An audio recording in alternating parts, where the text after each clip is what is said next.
Dr. Christopher West here, the Theology, the Body Guy. In the 80s, Billy Idol called it dancing with myself. In this video, we're going to be looking from a moral perspective at the question of masturbation.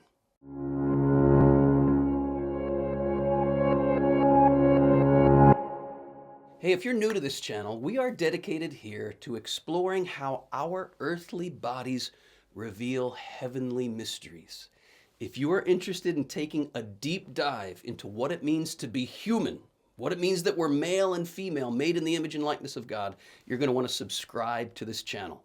And hey, let's compel YouTube to proclaim the good news. Hit subscribe, leave a comment, click the bell. All of that helps the algorithm and compels YouTube to proclaim the good news. Let's do it. We're continuing our ongoing series on my book, Good News About Sex and Marriage, and we're looking at this question. Does the church really teach that masturbation is wrong? What about adolescents who are just experimenting? Yes, masturbation is always an objective disorder. It's an important point. Objectively, it is always disordered. You look at the genitals. What are the genitals for? In order to understand what we are to do with something, we have to understand what it is for. And if you look objectively at the end of the genitals, genitals are meant for generating, right? And when we fail to respect the truth that genitals are meant for generating, we inevitably degenerate. Masturbation throws sexuality back on ourselves, and the goal becomes self-gratification rather than the gift of myself to another in the image and likeness of God, who himself is eternal, generating love, right? God is not sexual, as we always say in these videos, but our sexuality is meant to image his eternal, generating love. That's who God is. The Father eternally generating the Son. When I stimulate my own genitals for my own pleasure, when I'm dancing with myself, as Billy Idol put it, we are acting in a way that is objectively disordered. However, as I say, subjective responsibility for masturbation can be lessened by immaturity, the force of habit, conditions of anxiety, or other psychological factors. It is, of course, perfectly natural for especially adolescents to be curious about their maturing bodies. And the novelty of hormone surges can be a powerful temptation, as I say here, to experiment with masturbation. This is understandable, but it doesn't change the objective fact that masturbation is a disordered kind of activity. It is not in keeping with our great dignity as men and women who are called to love in the image and likeness of God. But then this objection gets raised. Most psychologists, as I say here in the next question, most psychologists speak of masturbation as a normal, healthy thing. They even indicate that it's unhealthy not to masturbate. Why doesn't the church just get with it? That's the question posed that we now want to take a look at. We must realize that without the perspective of God's plan in the beginning, right? And this is where Christ always points us in any conversation about why we are male and female. Remember these words of Jesus Christ. It will illuminate everything for us. Jesus says, in the beginning, God created them male and female and called the two to become one flesh. This is where Jesus points us. There is an original blueprint from which we have fallen, right? The church's teaching on original sin is confirmed everywhere we look. There is not a single person in the world who would say the world right now is exactly the way it is meant to be. Something has gone wrong. We all experience it. And it's not just that there's something wrong out there in the world somewhere. There's something wrong right in here, right in me, right in you, right? The world wants to say you're okay and I'm okay. And just, live and let anybody do whatever anybody's going to do. And there's a certain logic to that because we can't compel people's freedom to behave otherwise. We have to respect people's freedom, even if they're using their freedom wrongly. right? Yet, the truth is not I'm okay, you're okay. The truth is I'm broken and you're broken. We're all broken. And we're all in need of redemption is the word. That's what we're all in need of. Our sexual desires are disordered in as much as they are aimed at our own gratification. Because in the beginning, God created sexual desire to be the very power to love as he loves. Not to gratify myself, but to make a gift of myself. Let's keep going here. Okay, we must realize that without the perspective of God's plan in the beginning, and without understanding that Christ came into the world to restore that plan, we will inevitably be looking at our experience of sexual desire through the lens of our fallen humanity. From this perspective, masturbation does seem like a normal and even healthy thing to do. It's normal to be sexually aroused, right? It's normal to want to relieve sexual tension, right? If you have an itch, you don't just let it drive you crazy, you scratch it, right? In fact, only the oddball, I say, would choose to endure the itch without scratching it, right? So it could actually be unhealthy to let sexual tension build up without relieving it, right? Yeah, there's a certain logic here.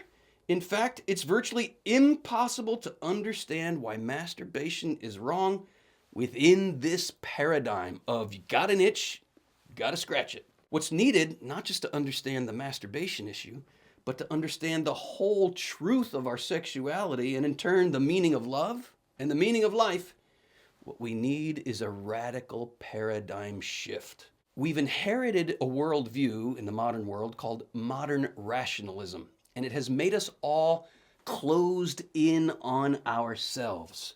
What do I mean? We cannot see beyond the physical and the visible to the spiritual and invisible. We can't see beyond the temporal and the imminent to the eternal and the transcendent. We look at the stars, and rather than pondering the expansive grandeur and wisdom and beauty of the Creator, we reduce the universe to mathematical equations, right?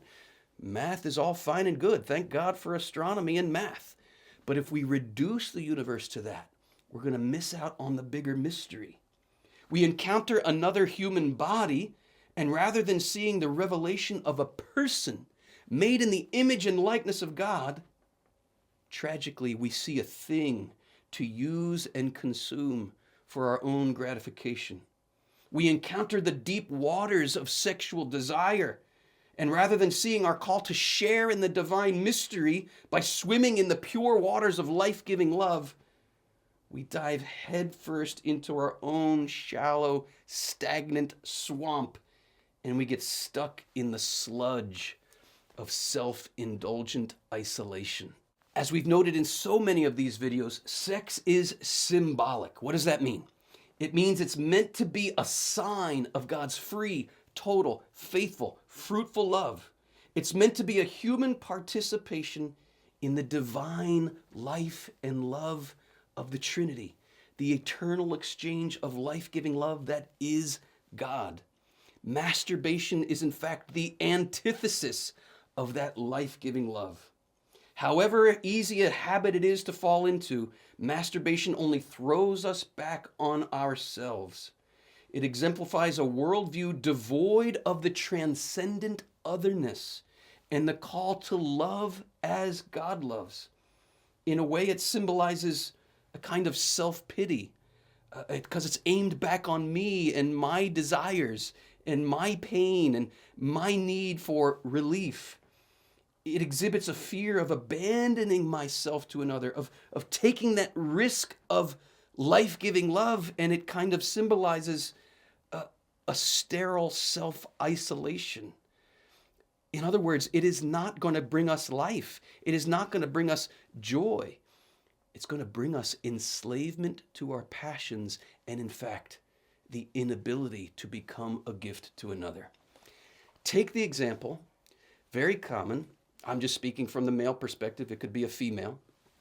But take the example. I'll just say Exhibit A here. When I was a teenager, I fell into the habit of masturbation, and it became an addiction.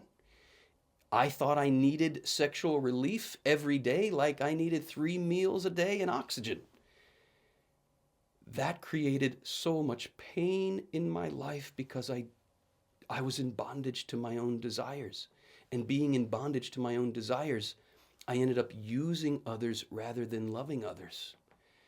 If I had continued in that way of thinking, in that manner of thinking, and got married in that manner of thinking, my genitals exist for my own pleasure, and I'm addicted to relieving myself when I get the urge, how then am I going to treat my wife?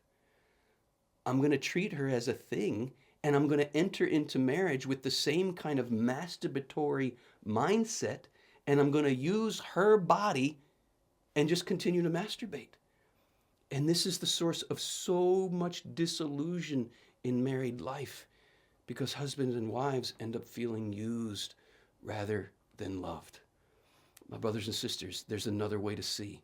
There's another way to think. There is truly a freedom that we can experience if we are willing to surrender all our disordered desires to the alchemy, if you will, of the cross. What do I mean, alchemy? What's an alchemist? He touches anything and it turns to gold. If we but open our broken humanity, if we but open our selfish instincts to God's touch, he can turn it into gold. It's not like that. It's not some flash of a miracle that just open it up and tomorrow we'll be liberated.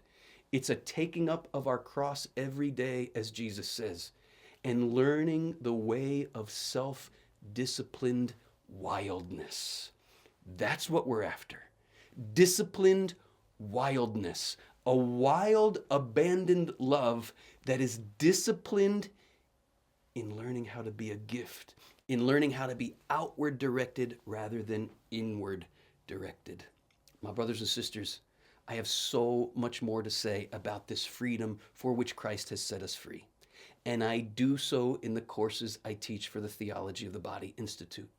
I invite you to click the link below to learn more about these courses online and in person. And if you want ongoing formation in this theology of the body, I invite you to consider becoming part of our patron community.